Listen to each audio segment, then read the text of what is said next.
बालकांड 25। दोनों संत और असंत जगत में एक साथ पैदा होते हैं, पर एक साथ पैदा होने वाले कमल और जोंक की तरह उनके गुण अलग अलग होते हैं।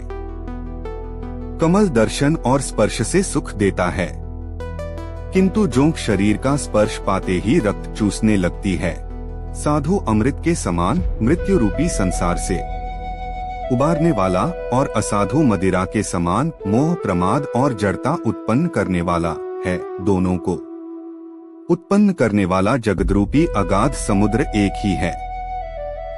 शास्त्रों में समुद्र मंथन से ही अमृत और मदिरा दोनों की उत्पत्ति बताई गई है। भल अनभल निज निज करतूती, लेहत सुजस अपलोक विभूति। सुधा सुधाकर सुरसरी साधु, गरल अनल कलिमल सरी ब्याधु। गुण अवगुण जानत सब कोई, जो जेहि भाव नीक तेहि सोई। भले और बुरे अपनी अपनी करनी के अनुसार सुंदर यश और अपयश की संपत्ति पाते हैं। अमृत चंद्रमा, गंगाजी और साधु एवं विष अग्नि कलयुग के पापों की नदी अर्थात कर्मनाशा और हिंसा करने वाला व्याध, इनके गुण अवगुण सब कोई जानते हैं, किंतु जिसे जो भाता है उसे वही अच्छा लगता है।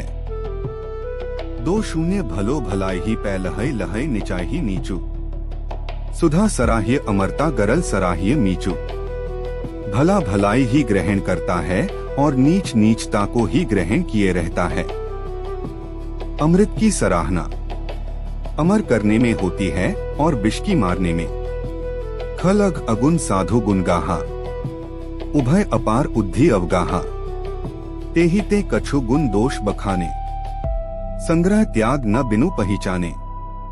दुष्टों के पापों और अवगुणों की और साधुओं के गुणों की कथाएं दोनों ही अपार और अथाह समुद्र हैं। इसी से कुछ गुण और दोषों का वर्णन किया गया है, क्योंकि बिना पहचाने उनका ग्रहण या त्याग नहीं हो सकता।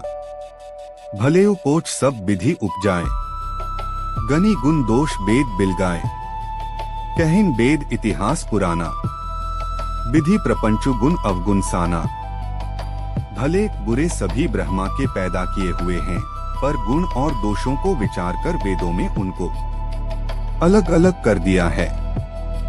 वेद इतिहास और पुराण कहते हैं कि ब्रह्मा की यह सृष्टि गुण अवगुणों से सनी हुई है। दुख सुख पाप पुण्य दिन राति, साधु असाधु सुजाति कुजाति। दानव देव ऊंच अरु नीचू, अमे सुजीवनु माहुरु मीचू।